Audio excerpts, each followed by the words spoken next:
Hi folks, and welcome to another video from Intensive Driving Courses NI. Please remember to like and subscribe to the site and also hit the bell for notifications of future videos that may come through. Today's video is just going to talk about a few hints and tips about the theory test. Now the theory test obviously needs to be passed and completed before you take the practical, and it comes in two parts which basically go hand in hand. You've got your theory and you've got your hazard perception.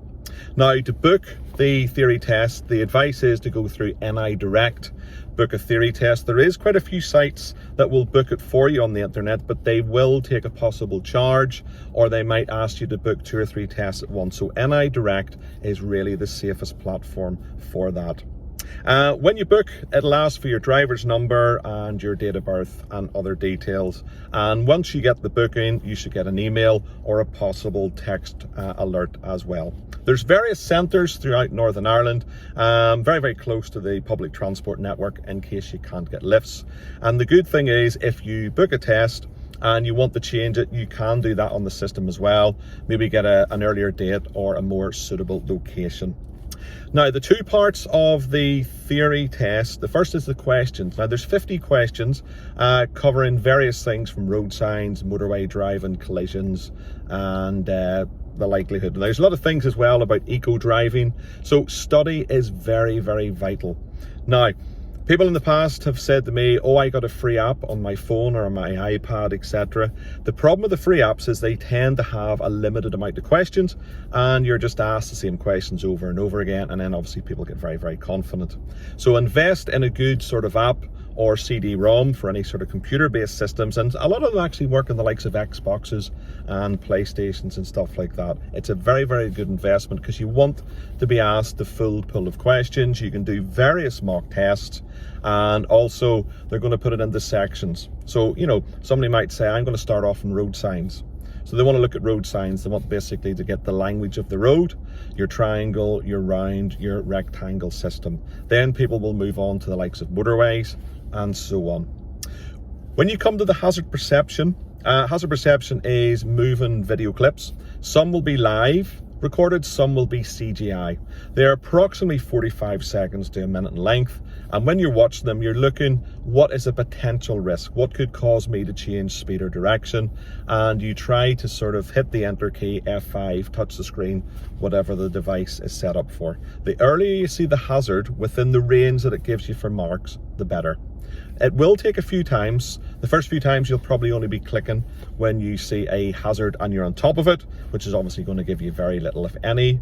And they do not, and the system will pick up if you continuously hit the system on a certain rhythm, because it'll just basically think that you're hedging your bets. So when you actually go for the theory test itself at whatever centre, make sure you bring both parts of your license. It is crucial that you have the card and you also have the counterpart. They will not take you with the card only.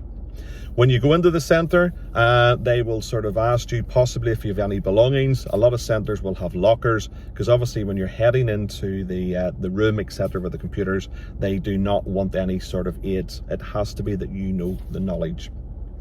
When you're actually doing the questions, if you're unsure, you can flag them. So I'll give you an example. Is you're on question 6, you look at it and you think, I'm really not sure on this, flag it, and then go to the following one.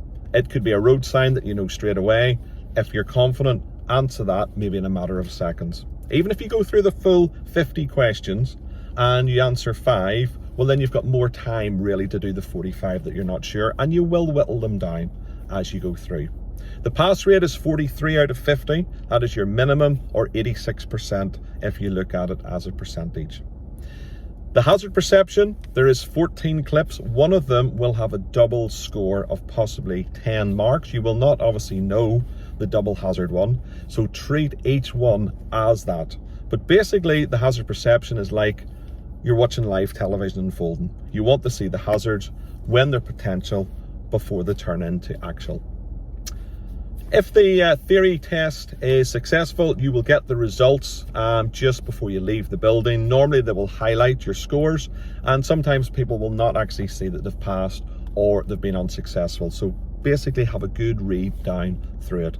The person behind the desk cannot really give you any assistance, but it will say on the letter where the marks were. So possibly it could say that in road signs you got 4, or on motorways you only got 2, etc. Of the incorrect answers, and then you'll know which sections that you need to work on the most. Now, studying for the theory test and the hazard perception doesn't need to be a sort of solo attempt. There is an affiliated company that we would sort of suggest, which is Theory Training NI. They do a lot of now in-house one-to-one sessions and also online virtual ones through the Zoom platform. Even if it's only one just to get you started, even if it's one in the middle just to see where you are, or maybe a couple just before you come up to do your test, there's a lot of good feedback, because sometimes you'll know the answers, but you just don't know how to remember them. So they'll give you hints and tips and things like that. But remember, study well for your theory test. It is the building blocks for your actual driving, because driving on the road is really using the knowledge that you will have learnt and been assessed when you do the theory. So folks, hopefully that's given you a little bit of advice on the theory test. And as I say, check out Theory Training NI. And if you like the videos you're seeing, there will be more to follow. So please remember, check out Intensive Driving Courses NI. Make sure you let friends and family know as well. Like, subscribe, and hit the bell for further notifications. All the best, folks. Talk soon.